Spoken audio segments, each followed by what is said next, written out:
Koida CPM आनुकूल्य जातिर जनक महात्मा गांधी बलिदान दिवस अवसर में सांप्रदायिक सद्भावना दिवस पालित।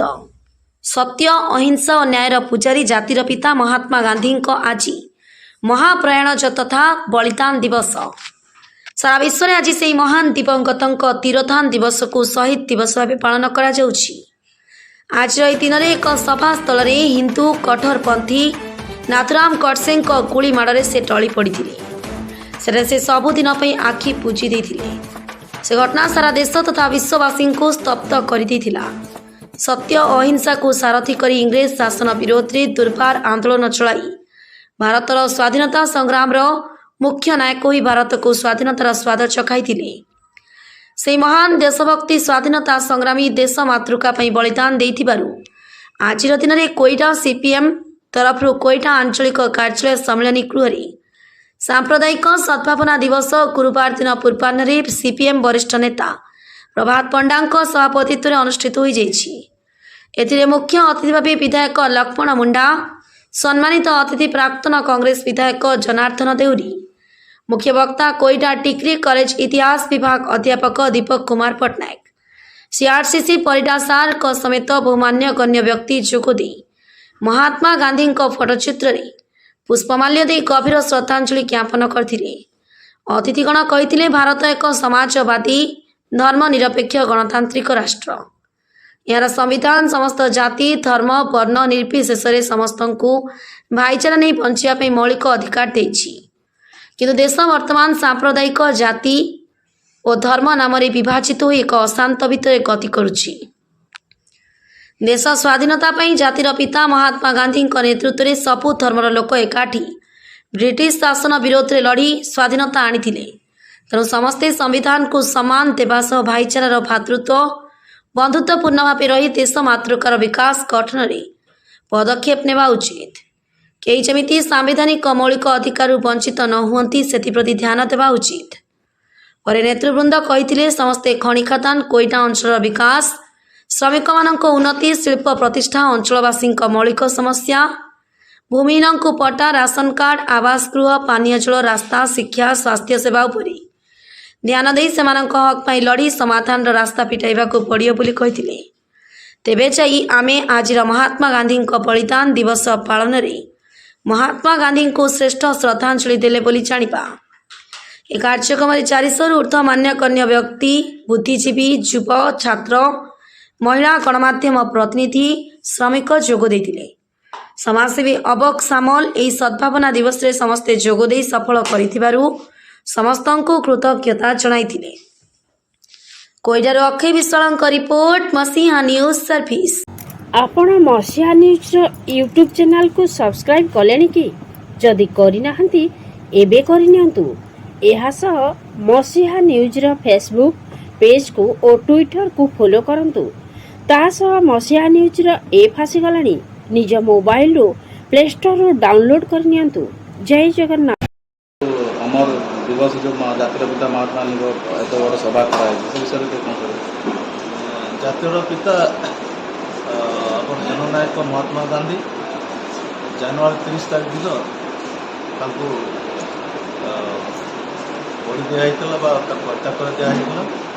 तेणु आज दिन में तार शहीद दिवस शहीद उत्सव आम पालन कर विशेषकर महात्मा गांधी जो देश को स्वाधीनता आनी जो अहिंसा नीति था जो सत्यपथ था नीति जो था लोचन को आने कौ मैंने हत्या करते हत्या करने पछरे कौन कहानी अच्छी यार उद्देश्य कौन ए संबंध में जनसाधारण को अवगत करने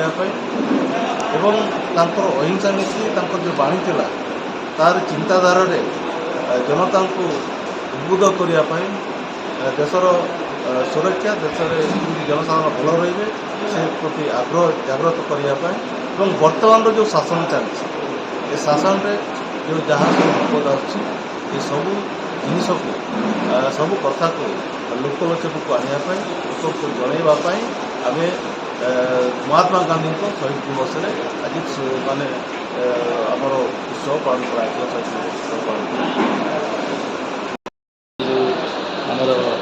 ଜାତିର ଜନକ ମହାତ୍ମା ଗାନ୍ଧୀ ଯେଉଁ ଅମର ଦିବସ ପାଳନ କରାଯାଇଥିଲା, କ'ଣ କହିବେ ସେ ବିଷୟରେ? ଆପଣମାନେ ଜାଣିଛନ୍ତି ଇଂରେଜ ସମୟରେ ମହାତ୍ମା ଗାନ୍ଧୀ ଅହିଂସା ଆନ୍ଦୋଳନ ମାଧ୍ୟମରେ ଭାରତକୁ ସ୍ୱାଧୀନ ଦେଲେ। ମହାତ୍ମା ଗାନ୍ଧୀଙ୍କୁ ଇଂରେଜମାନେ କିଛି ବି ମଧ୍ୟ କରିପାରିଲେନି। ତାଙ୍କର ମହାତ୍ମା ଗାନ୍ଧୀକୁ ବହୁତ ଭୟ ଥିଲା। ଭାରତ ସ୍ୱାଧୀନ ହେଲା ପରେ 1948 ମସିହା ଜାନୁଆରୀ 30 ତାରିଖରେ ତାଙ୍କୁ ଆମ ଭାରତର ଲୋକମାନେ ତାକୁ ଯେଉଁଭଳି ଭାବରେ ହତ୍ୟା କରୁଛନ୍ତି ଗୁଳି ଫୁଟେଇ, ସେ କେଉଁମାନେ ମାରିଲେ, କାହିଁକି ମାରିଲେ, ତାଙ୍କର ଉଦ୍ଦେଶ୍ୟ କ'ଣ, ସେହି ବିଷୟରେ ଆଜି ତାଙ୍କ ଶହୀଦ ଦିବସ ପାଳନ କରିବା ସମୟରେ ଆଲୋଚନା जिला कांग्रेस कमिटर सभापति एवं बणई मिनराल्स एंड वर्कर्स यूनियन सभापति। ଜାତିର ଜନକ ମହାତ୍ମା ଗାନ୍ଧୀଙ୍କ ଆଜି ବଳିଦାନ ଦିବସରେ ଯେଉଁ ସଭା ହେଇଥିଲା, କ'ଣ କହିବେ ସେ ବିଷୟରେ? देखो आपण मैंने समस्ते जानती जातिर पिता महात्मा गांधी तांकर आज जो शहीद दिवस होती जानुआरी मास 30 तारीख दिन, यही शहीद दिवस को आज सारा भारत वर्ष रे सरकारी ऑफिस कहतु, विद्यालय कहतु, बेसरकारी ऑफिस कहतु, विभिन्न अनुष्ठान मानक आज शहीद दिवस पालन करा जाउछि। महात्मा गांधीर जो आदर्श नीति अहिंसा को स्मरण करी ताकू सबुदिन केमिति रहिबो एवं महात्मा गांधींकर से सबुदिन अमर ही रहिबे से दिगरे लोक मानकु समस्त को सचेतन करवाई जानापी यही सभा जो आयोजन करछंती, यही सभा जो माने आयोजन करछंती तांकु मु विशेष धन्यवाद देवी। आपण मान तो जानिछंती 1947 मसीहारू आम भारत वर्ष को इंग्रेज माने शासन करुଥିଲେ। ସେମାନେ ଯେତେବେଳେ ଶାସନ କରିବା ପାଇଁ ଇଷ୍ଟ ଇଣ୍ଡିଆ ଲୁଟା କମଳ କଲେ, ଆସ୍ତେ ଆସ୍ତେ ଆମ ଭାରତବର୍ଷର ଯୁବକମାନେ ସେମାନଙ୍କୁ ତାଙ୍କର ସେ ଇଷ୍ଟ ଇଣ୍ଡିଆ ୱାଚ୍ କମ୍ପାନୀରେ ଚାକିରି ଦେଲେ ଏବଂ ଗୁଡ଼ି ବାରୁଦ କରି ତାଙ୍କୁ ଶିଖାଇଲେ। से आस्ते आस्ते आम भारतवर्ष को केमिति अख्तियार ने हाथ को अख्तियार ने नहीं गला भारतवर्ष से इंग्रेज माने शासन करते। से शासन काल में भारतीय लोक मैंने बहुत अतिष्ठ होते, बहुत अन्याय अत्याचार कर आसुले। तेणु पूज्य पिता महात्मा गांधी जितेबाला पाठ पढ़ा सरला, वकिलाती पाठ सरला, तेणु से नेतृत्व से बिलात वकिलाती काम करते आम भारतीय लोक मानू किपरि न्याय दे पार, जो अन्याय अत्याचार करमती करें नहीं से चेष्टा कले।